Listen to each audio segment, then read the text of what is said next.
Welcome to BARI Banter, where we talk everything bariatric surgery with the people that know it best, the patients. I'm Shannon, and I'm here with my co-hostess with the mostest, Lita. So sit back, relax, and remember, sip, sip, sip.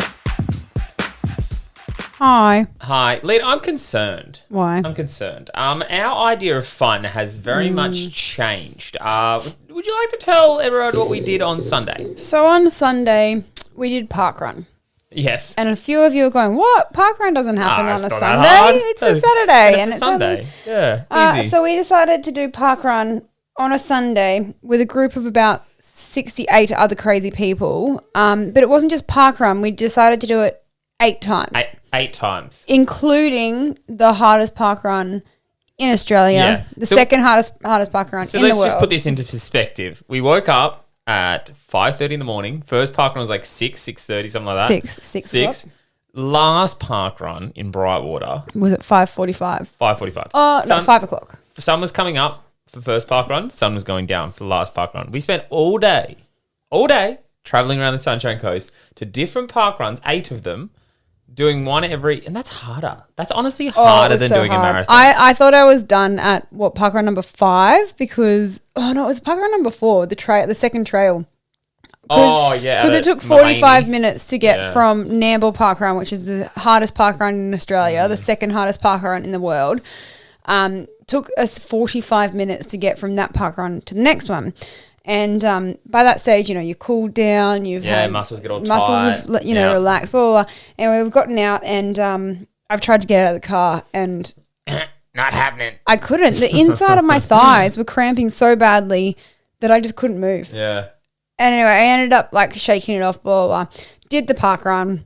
All the other people, the community of parkrun, they helped me out. They gave me some electrolytes. They gave me some salt tabs. They were so really supportive of you. a few of them ran forward and was like, "No, she's on the track. We've got to help her." And by the time I finished the course, they were there handing me out these goodies. It was amazing. Yeah. Got to the 5th parkrun and the same thing happened again, and I was like, "Nah, I'm done. I can't do it." But I ended up pushing through. I did it. I did all 8. So you did do all 8. And you did all 8 of them in under 25 minutes, bar one. Bar one, Nambour. But that's Nambour. Nambour, you can't expect it. But it's literally like a trail run. But the scariest part is I actually loved it. Yeah, I loved it too. It was such a fun day. Especially because there's other, I'm just going to say crazy people out there. There's no hiding when kind of maybe a little bit mentally unstable. Because, who does that? Who just goes... For no reason. We didn't even get medals. I went to the job the next day and the chick, I was hobbling and she's like, "Oh, are you okay?" And I was like, "Oh, I just did a marathon yesterday." "Oh, it must have been good prize money or something." "No prize money." "Oh, well, you got a good medal." "No, didn't even get a medal." We didn't even drink alcohol. We had a beer. We had a beer after it. That's what one of my friends said. "How much money did you raise for charity?" What? I didn't That actually was a really good idea. We probably should have done that. Next year. Something. Because we just woke up, let's just go run 8 park runs. But it was so much fun. A lot of cool people. That's what the running community in general is like that. Just very cool. Very fun to be part of. I went to my new CrossFit class on Tuesday afternoon, and my trainer knew that I'd been running. So she was like, "We'll scale it back. Well, you just, instead of doing 20, just do 10. And I was like, "Nah, if I've made it here." I don't like that personal trainer. No, she should be pushing into the pain. I've made it this far. I could get it out of the car. Yeah. I made it out of the car. I'm doing the bloody workout. Yeah. So yeah. I was impressed. I'm very impressed with you. Impressed with Mum, because obviously I had Mum out there as well. Whitney was out there. Very impressed with everyone. It was a lot of fun. Highly recommend. It's called the longest run. And it happens in every state as well. Oh, does it? Yeah, because I was asking one of the coordinators of it, who was walking with me with one of them when I couldn't run because of my cramps.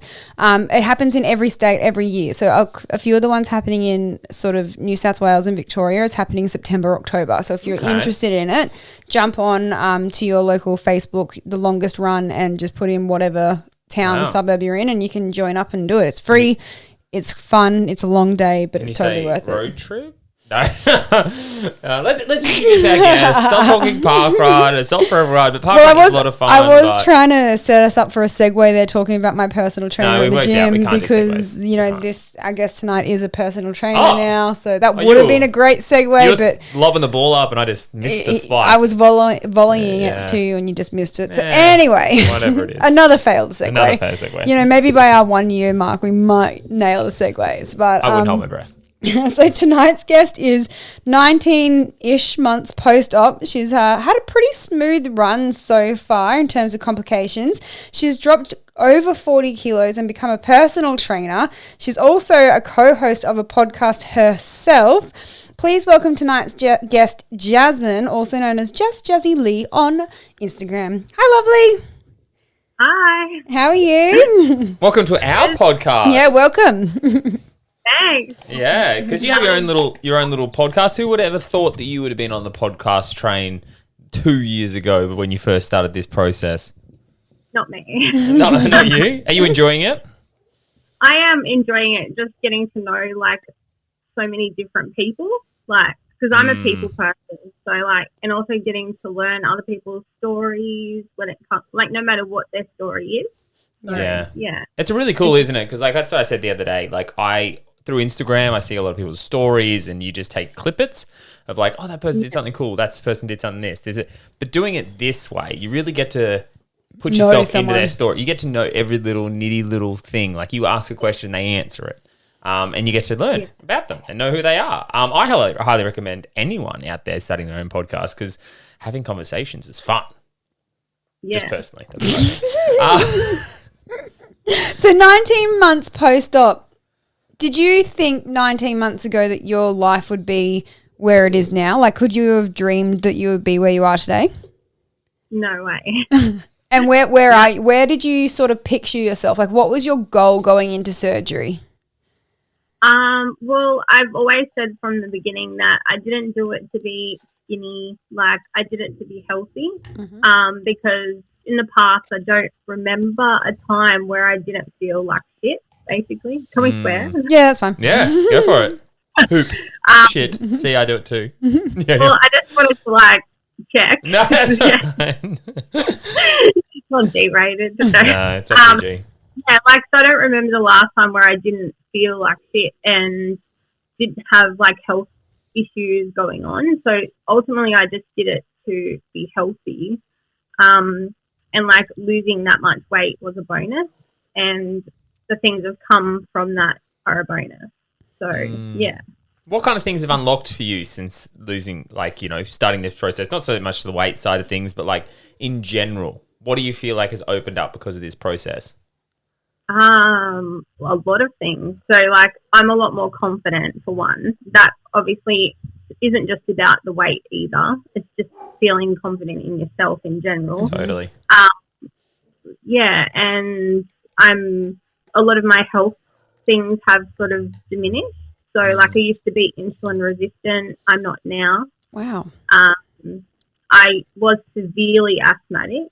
I'm still asthmatic, but I haven't taken puffers in pretty much since before surgery. Wow. Every now and then, like, I have my Ventolin, like, but I used to be able to do, like, a HIIT session at the gym and I'd have, like, multiple asthma attacks. Whereas now, I just start heavily breathing, that's it. Wow. So, like, I'm fine. So, yeah. So, like, that's just a couple of things. But, and then, you know, I wouldn't be where I am today. So, like, doing fitness myself, never would have imagined that back then. If someone told me that before, that I would be doing this, I'd be like, no, you're full of it. Like, no. Doesn't the world just open up when you start looking through it in different eyes? Like, because all it is how you approach life. Like, all these opportunities, well, most of them would have been there prior to surgery, but it's just you looking through a different lens makes you approach different things. Yeah. It's quite It's funny too, because like when you were saying before, like your confidence, and it's not just because you've lost weight, it's like actually having confidence in yourself. Like reflecting back on Sunday, I could have very easily given up when my legs were cramping so badly that I could hardly move. But, you know, I've learned so much about myself in the last 3 years because of this process. And it was just kind of like, hang on a second, you can totally do this. Like, just don't give up on yourself. Extending your limits, understanding what you're truly capable of. Yeah. Yeah, like 100%. Like, I feel like it's given me a new lease on life. Like, I enjoy life now. Like, before, I never would have done a lot of things that I'm doing now. So, like, I love stepping out of my comfort zone now. Hence, being on podcasts and co-hosting podcasts. Totally. Like, that's something I would have been. I do not like I didn't like public speaking. But now I'm actually contemplating getting into public speaking. So that's so cool. It still scares the shit out of me, but I like the feeling like of doing something that makes me uncomfortable because I've always been told like, you know, you don't achieve things within your comfort zone. So yeah, that's it. Two things came up: seek discomfort, and the comfort zone's a beautiful place, but nothing grows there. Nothing grows there. I love that one. Have you been overweight your whole life, or yeah. when did that kind of? You said that you couldn't remember the last time that you didn't feel like shit. So like, have you been overweight your whole life? Pretty much, like from as far back as I remember. I've always struggled with my weight in some way. Probably. Like there was times where I didn't, but I'd, you know, done all those bad diets and you lose weight and then put it all back on, or, you know, like like my mental health played a massive part in my weight gain as well. But yeah, I don't remember not struggling with my weight, even as a kid, and also got severely bullied when I was at school. And I feel like, and a lot of it was, oh, you're fat or you're this. Like, kids are mean. Oh, they are. Yeah, try being overweight and having a girl's name as a boy. And red hair. And red hair. So do you think that the diet culture, like that's obviously been, I know for myself, the diet culture has been around pretty much since I was like 10 years old. I was always following some sort of fad or trying to always like get on the newest diet or whatever. Do you think the diet culture played like quite a big role in your sort of upbringing, and it could have a lot to do with sort of where you ended up?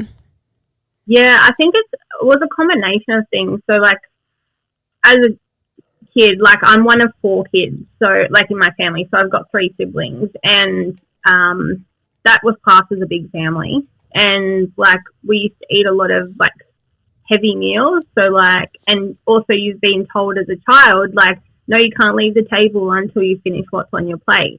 So even if you're so full, you still need to eat that. Like, you know, just like that almost force feeding you to like, and like when you're growing up, like that's what our parents have been told when they're kids. So like it's sort of carried along.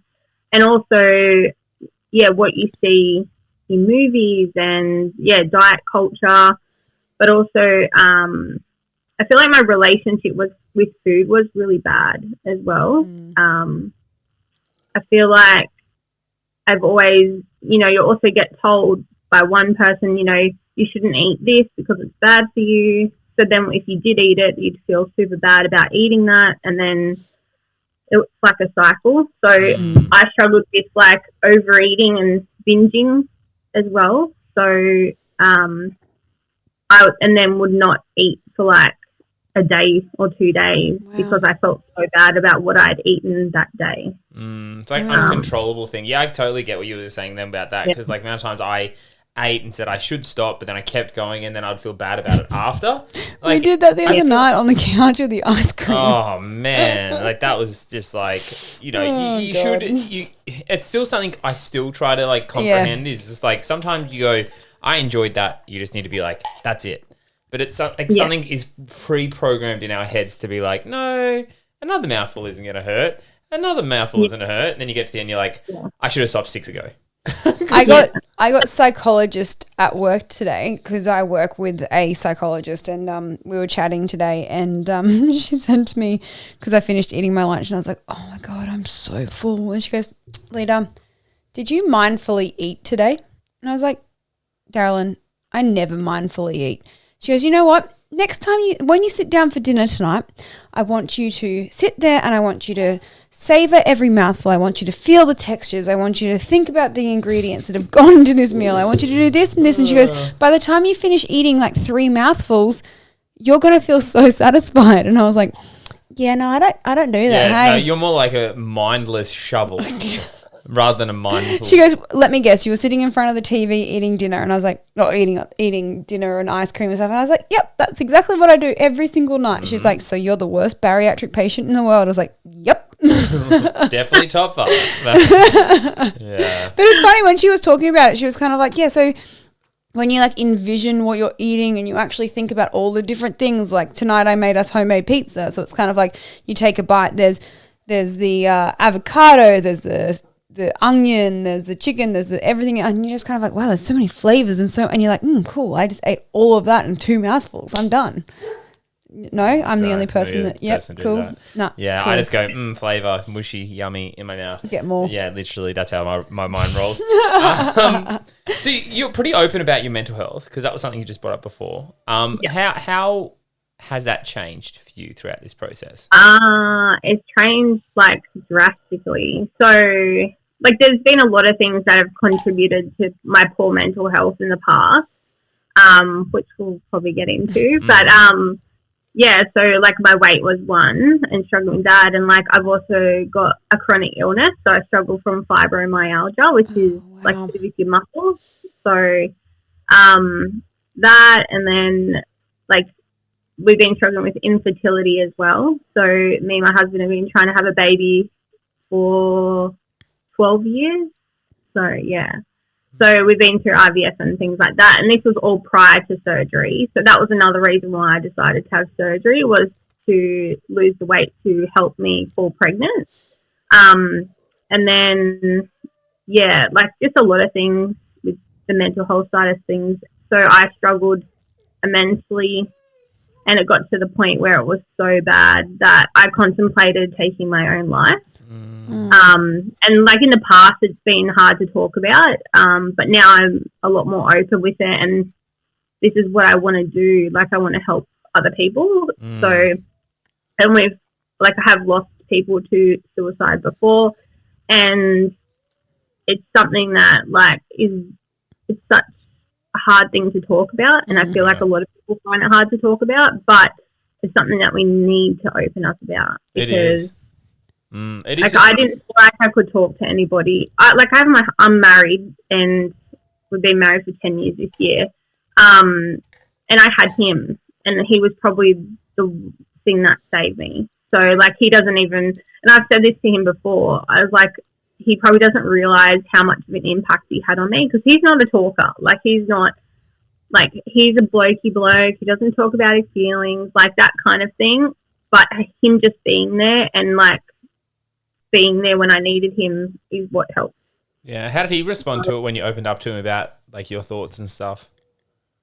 Yeah, he struggled. Like he didn't know what to say. Like he didn't know. And I said, you don't have to say anything. Just being here, like, and comforting me when I'm upset. Like, you know, like obviously I had the odd friend too that I talked to, but he was the main person. Like I didn't feel like I could talk to anyone else.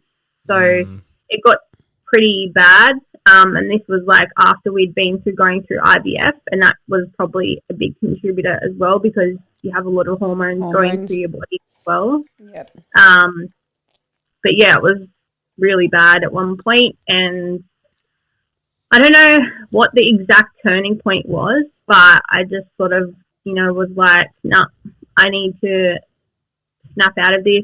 This was before surgery too. I was like, you know what, I've got one life and I want to live it. So that's sort of another reason why I decided to have the surgery, because I thought it would change my life, and it has. So yeah, it also gives you a different perspective on things too when you get to that low point, because like I've talked about it before, how like getting to that low point of having no value in your life to the point where you're willing just to let it all go gives you kind of like a scale to work off moving forward. So like, you know, like you just said, and it was a perfect way you summed it up, because it was like, I've only got one life. Like at the end of the day, if I'm willing to give it all away, what do I really have to lose? Like it was kind of where I got to as well, as I've talked about in the past, where it was just like, if I'm willing just to be like, done, like I'm down and out, you know, like really, what do you have to lose? You know, by just moving forward and seeing what happens. It's almost like the most powerful position to be in, because you've hit rock bottom. You can't go anywhere. You know else what I mean? You can't go any lower. The only place you can go is up. So yeah. Well, like, thank you so much for opening up and being willing to talk about it, because I think that there's a lot of people out there who are probably in a very similar situation to where you are at the moment, who just think that the only way of coping is to just shut down and not say anything. So thank you so much for being open about everything and for chatting. And I'm sure that like at the end of the podcast, it will tell people how to reach out. And I'm sure that you would be more than happy to chat to anybody who needs to, you know, talk about it as well. Yeah.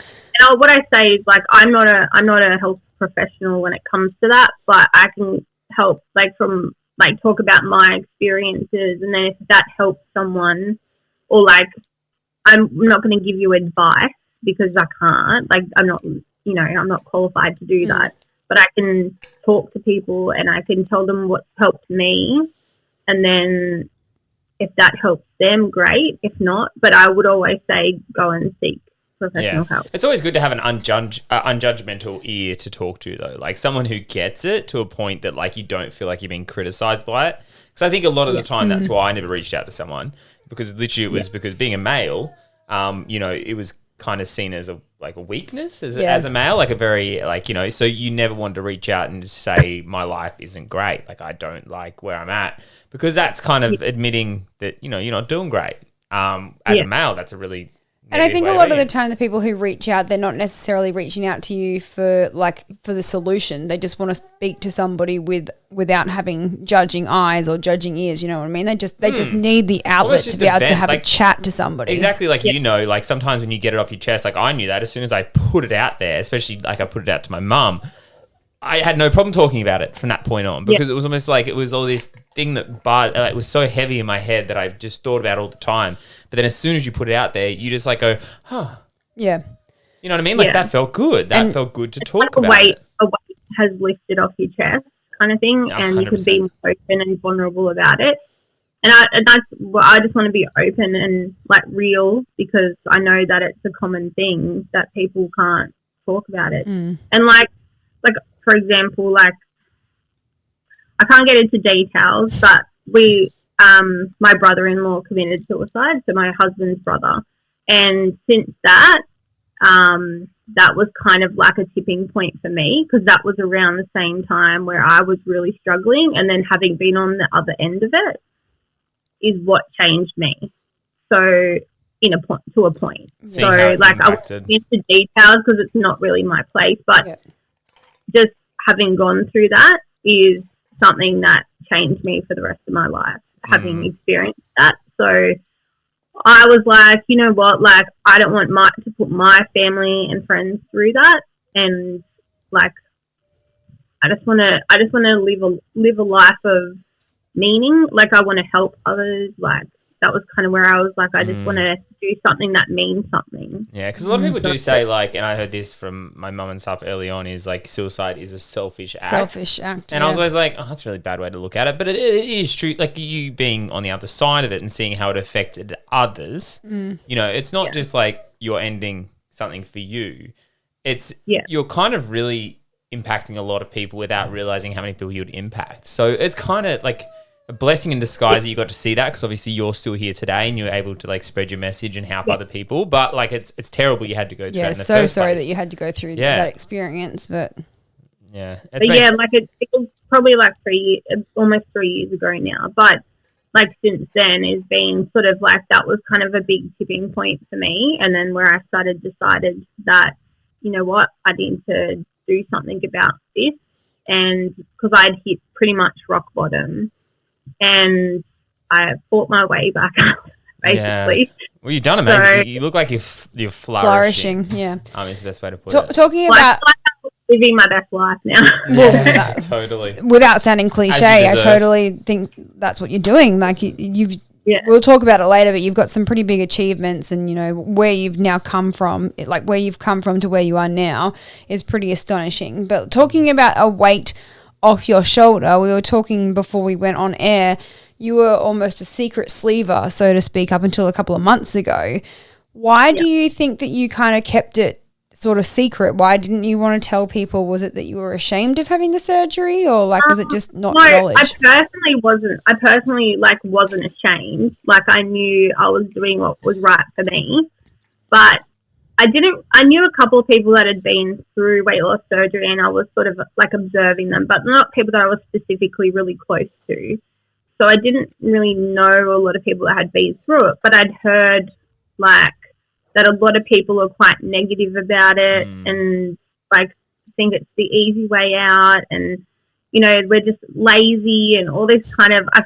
Had been hearing so much stuff, and like, and I must admit, like years previously, I may have been one of those people because I was trying to lose weight every other way until I really educated myself on weight loss surgery. So I'm one of those people that does my own research. Like I need to know all the facts before I go into something. But yeah, I just felt like it was something that I needed to do for myself. I didn't want people putting their opinions on me beforehand that would possibly talk me out of it. Yeah. And like only my close family and friends knew at the time.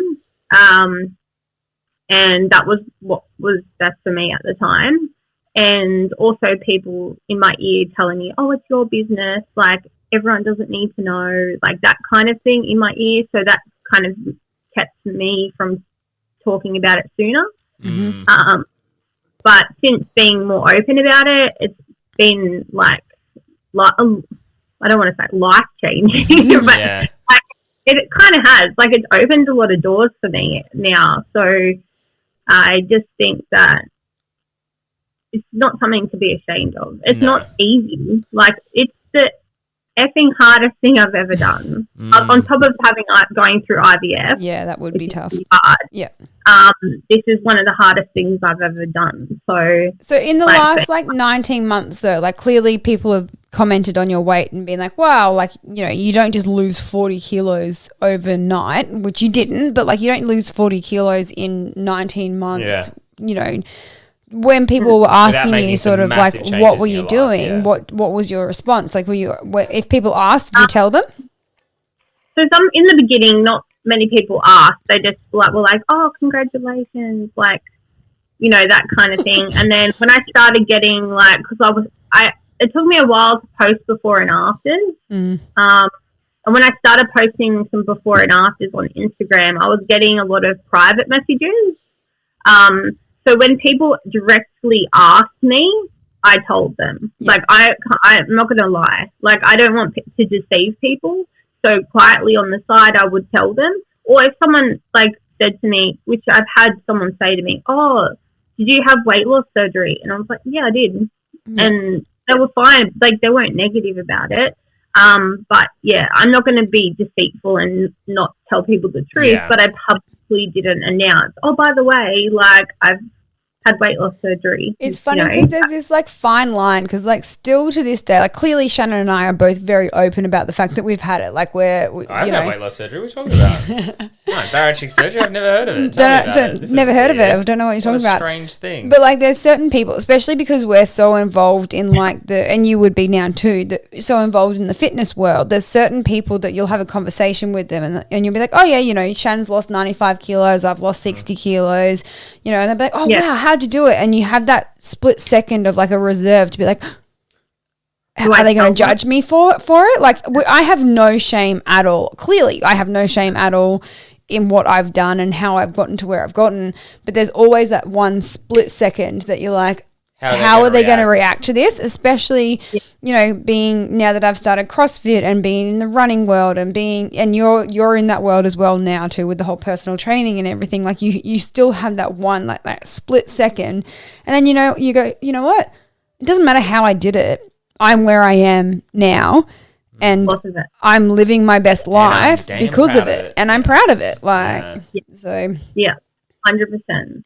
I think like I'm a bit hesitant to like, well, not now, but like in the past, because I am studying fitness, and I was like, I don't want people to think, you know, like they can't be my clients because I lost weight through weight loss surgery and like I'm going to pressure them to do weight loss surgery and all that kind of stuff. But it's not for everybody. Like I don't want to be like them to think that I'm going to pressure them, but I don't want them to also think that, oh, she had weight loss surgery, so she wouldn't know what to do to like help me lose weight without that, you know, that kind of thing. So, but then I thought about it and was like, you know what, like I want to be real and authentic, and if they don't want to train with me or don't want to be my client for that reason, then that's not on me. Like they're not the right client.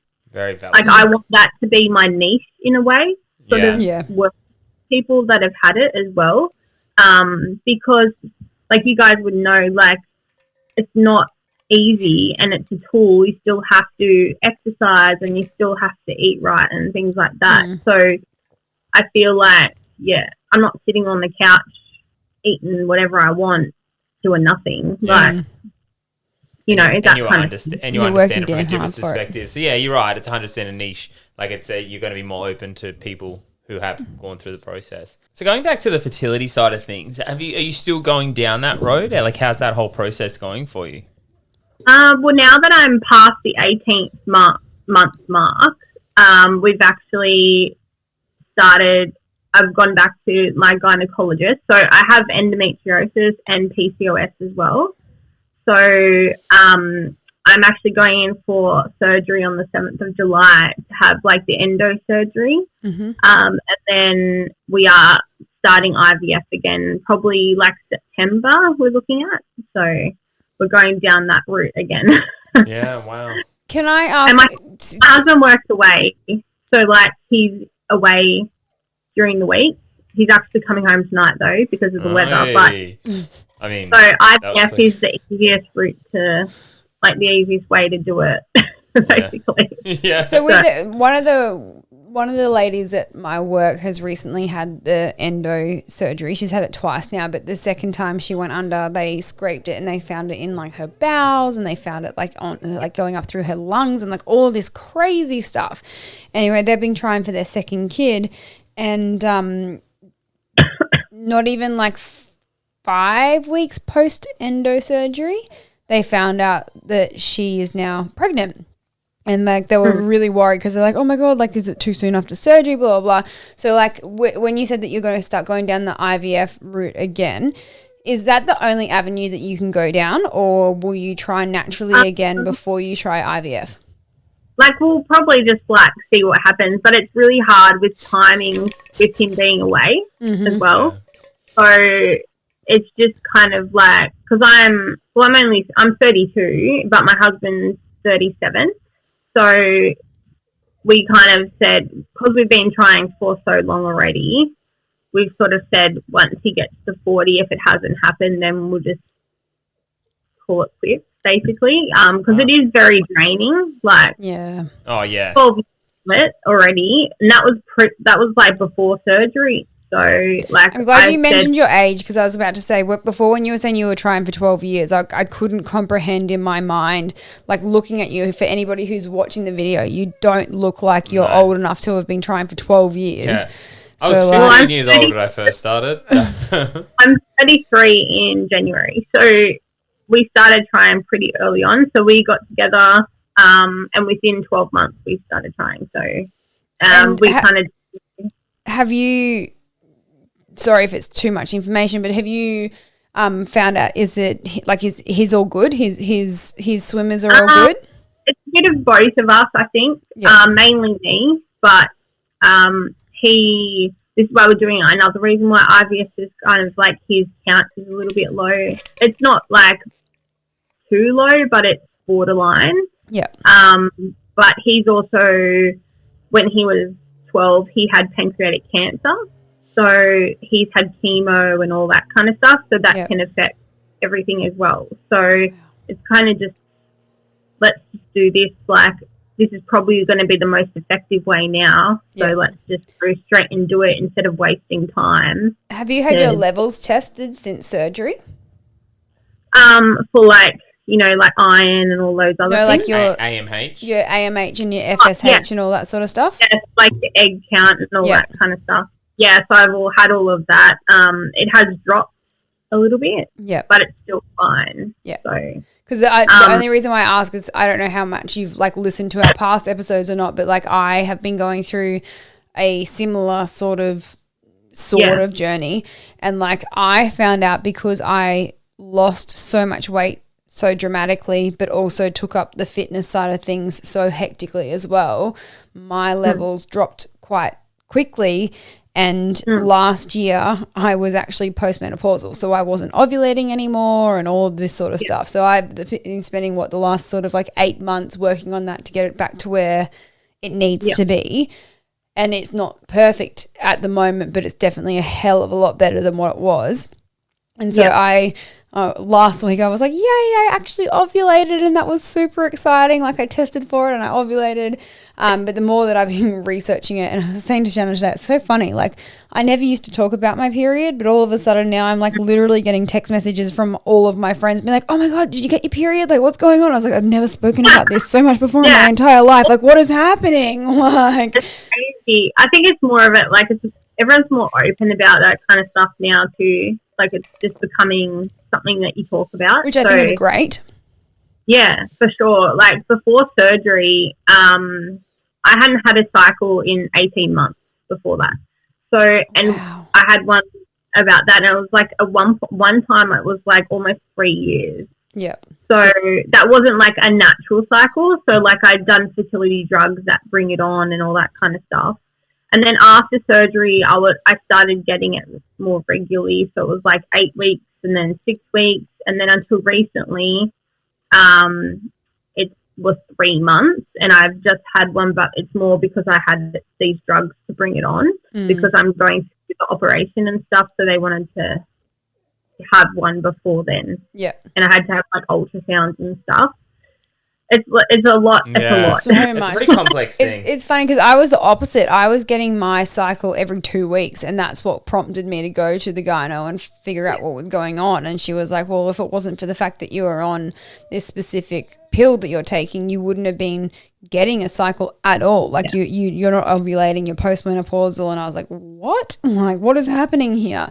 But we've been working on that now, and it's for the first time in my entire life, I'm not on the pill, but I'm also regular as well, which is just mind-blowing. And then to top it off, I actually found out that I was ovulating. So that was absolutely amazing. But then there's also a few other people within the community who are going through a similar thing to what I am, and we've all been chatting or whatever. And so I found out that by doing an ovulation kit, it doesn't necessarily mean that you're actually ovulating. It just means that you've got the right like hormone levels. Yeah. So it means that I should probably go back and have another blood test to see if I actually am ovulating. Oh, it's so complicated. I see an acupuncturist once a fortnight for like hormones and stuff to try and work on all of that. Like it's just, like let's just say guys have it easy. Yeah, like we just put the PP in the VV and then that's job done. Job done. Yeah. But it's not job done. No, it's really not job done. It's ridiculous. Like before surgery, I went through 3 rounds of IVF, so which was like back to back. So that was the mistake I made, I think, was I went bang, bang, bang. And the hormones just like F with me. So like I felt like I was bipolar. Like it was ridiculous. Like, and then that's sort of when I started, my mental health like went quite that like downhill. I couldn't go, like I struggled going to like baby showers, like being around anyone's children. I used to be a newborn photographer. I stopped doing that because just taking baby photos was killing me, and used to work in childcare as well, which was hard. So I was like, you know what, I don't want to be around children. Like it got so bad. Like even like all my cousins and stuff were all announcing they were pregnant or this and that. And literally every time I heard a baby announcement or someone telling me that they were pregnant, I would literally go home and cry. And be so resentful. Yeah, and I didn't want to be around those people. And it shouldn't be like that. Like now, like, if someone tells me that they're pregnant, yes, I'm still trying. Yes, but I'm in a better place now. And I'm like, great. I'm grateful for them. Like I'm happy for them. So it's a lot better, like, you know, but it's a hard journey, and like people that don't have that issue don't really understand. It is a hard thing too, because it's like some people don't find it super complicated. Like I went camping with one of my mates who literally, he looks at his missus and knocks her up. And I'm like, I literally said to him, you're banned from using the toilet before a litre, because like I just feel like you might leave something behind and then next minute she'll be pregnant, and then I'll be like, well, is it mine or his? You know what I mean? Like he looked at her and breathed too heavy and all of a sudden she's pregnant. You know, so it is a hard thing to kind of, you know, see people like that who are just like, oh, it just happened, you know, and then you're kind of like, well, it's not like that for me. You know, it's just my lines aren't lining up, and it's not quite working out the way you think it would. So, but I think it's also a very important thing to talk about as well, though, because there's so many people who do have weight loss surgery in the hopes that it will actually help them be able to fall pregnant in the future. And it definitely can. And they do say to be super careful in that first 12 months because your fertility really spikes in that first 12 months. But they also tell you not to fall pregnant within that first 12 months because there's so many things that are unknown, or like, your nutrition and all that sort of thing. But like, have you spoken to your gynae since having the surgery, like weight loss surgery? Gynae, whatever you gynae. I saw her for the first time since 2018. Yep. A couple of weeks ago, and then that's why I'm having this surgery. But she was like, didn't recognize me. Firstly, she was like, "Who are you? Who are you? Like, what have you done with Jasmine?" And I was like, "Oh, this was me." I had to show her a picture. Because I've had that a lot too. Like, people didn't recognize me, but. Like she's like, oh, I don't think she didn't say anything about previous other people that have had it or anything like that. But I'm working closely with a dietitian as well. So I see her like fortnightly, monthly, depending on how I'm going, because I'm at that point where I'm not eating enough. So like, and because I train a lot as well, so I need to make sure that I'm eating enough as well. And then what if I get pregnant, like make sure I'm eating enough food and that kind of stuff, because I don't want to lose any more weight. I want to, if anything, I want to put on muscle, so I need to eat more. Yeah, and it's a hard like line to cross, isn't it? Because it's like understanding like the eat, lose weight, eat, gain muscle complications. Yeah, it is quite a hard one. And I'm learning a lot more since like being in fitness, and also like seeing her. Like, I lost faith in the dietitian that I got given through surgery. So I was like, see you later. I'm finding my own. Yeah. And my dietitian I work with now has changed, not only helped me with that, but she's changed my relationship with food. So like, I don't have any guilt around food. Like, I'm a big donut lover. Donut lover. If I want a donut, I'll eat a donut. And like, everyone's like, do you think you should eat that? Like, because I've had weight loss surgery, people were like, oh, should you be eating that donut? And I was like, if I want to eat a donut, I'll eat a donut. Like, I can't eat a whole donut, but I'm good. Like, but in the past, if I was to eat something like that, like, I would hate myself after. Whereas now I'm just like, yeah, no. If I want it, I'll eat it. Because if you deprive yourself of something, you're going to think about it 24/7 until you eat it. And then that's when you overeat. And that's when you binge it. Yeah. Yeah. And that was me. So, yeah, she's worked closely with me to help me with that as well. So then, because that plays with your mental health as well. So, yeah, you know. Eat it and enjoy it, and then process it, and then move forward. And so, talking about the whole fitness side of things, you're obviously, are you a qualified PT now, or you're almost a qualified PT? Or I'm a qualified fitness instructor, so I've finished my Cert 3. Mm-hmm. I'm still doing my Cert 4, which is a PT. Yep. So I'm due to finish in the coming months or two, depending how I go. I'm just doing my prac and stuff at the moment.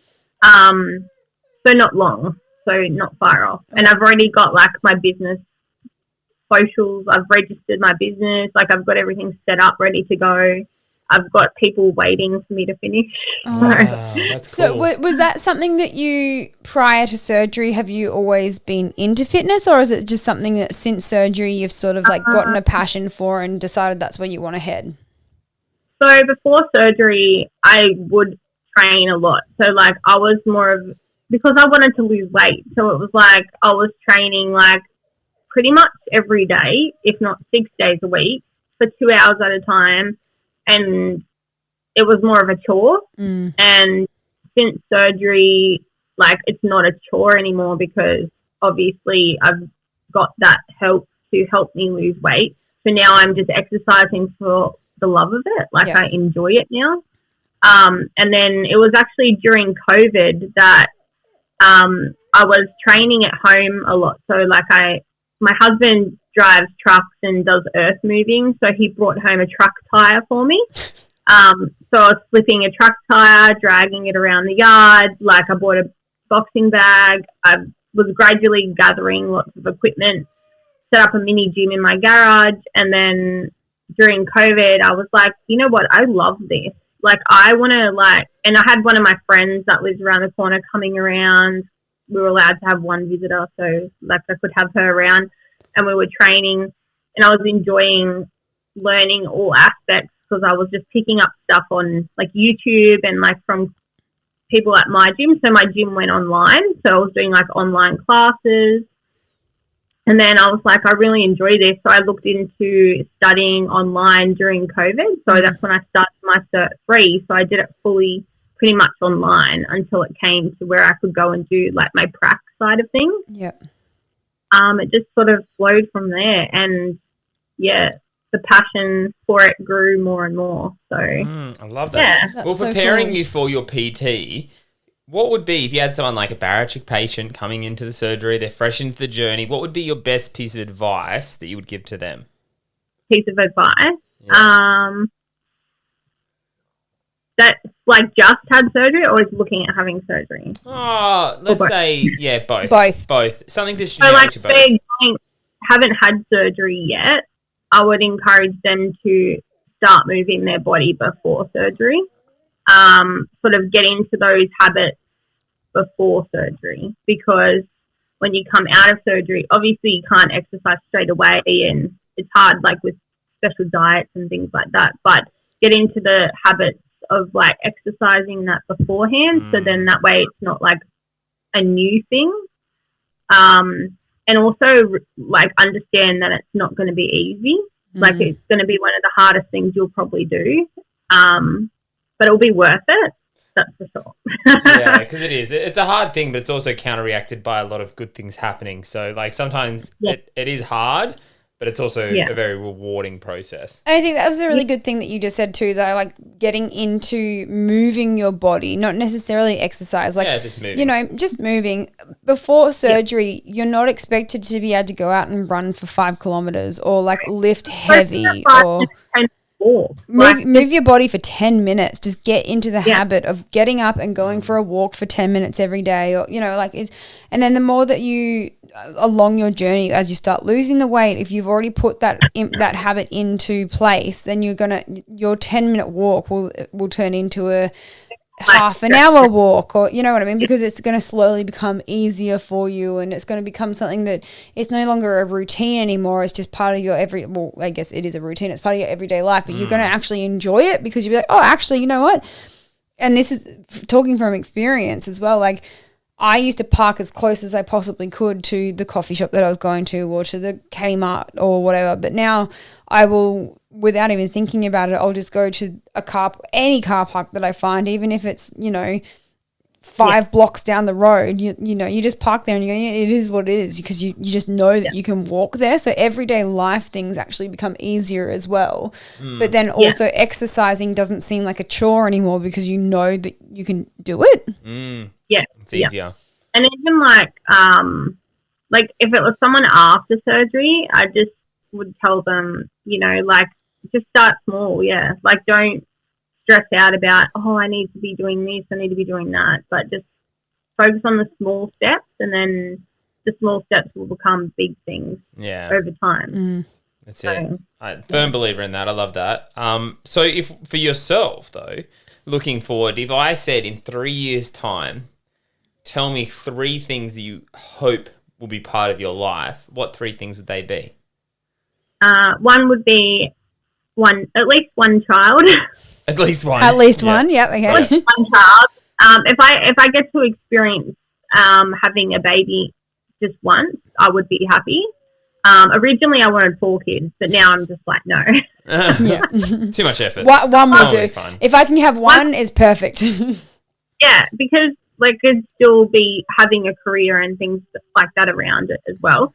So, like, kids used to be the be all and end all for me, and now I still want it, but I've got a lot of other things going on as well. So I want to have a career and that kind of stuff. So, yeah, so having a child would be one. having my career set up ready to go, like doing what I love basically would be another one. I don't know. What's the third thing? Come on. Dream big. What have you got?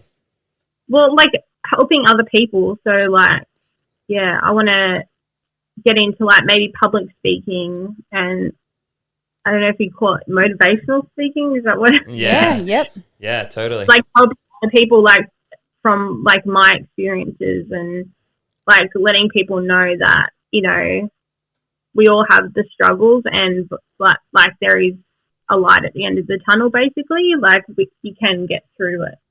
Love it. Great three things. Speaking of obviously with that, you've moved in the right place with the podcast. What was the name of the podcast again? Just for people who if they want to have a listen and hear a bit more about you. So it's called The Heart of Conversation. Like the heart of conversation. Yeah, well, make sure you get over and have a look. Otherwise, they can find you on your Instagram too, can't they? So what was your Insta? It was just Jazzy Lee. Yeah, we'll put all of them in the notes below and in YouTube and in the comments and stuff, and pop up things and stuff. Yeah, but I think it's just about sharing my journey too, basically. So, and I started making reels. I love reels. Reels are my new favorite thing. I've got so many planned. I just haven't done any of them yet, but I've got so many planned. But honestly, I think that the things that you've been putting into place, and from just talking to you tonight, the three things that you said that you would like to achieve in the next couple of years, I think they're definitely possible. And we'll come to fruition. I know fruition. I know that, like, I never used to want to be a mother. That's wrong. It was never here nor there for me. And now that she corrects herself, she's like, that was wrong. That was wrong. Like, it was never here nor there for me. Like, it was never high on my priorities list. Like, if it happened, it happened. And now that we're actually trying, like, there's nothing that I want more than to be a mother. But I'm in the same boat. If we can just have one, I will be super grateful for that, because obviously I have my issues as well. So one, I would be super, super grateful with.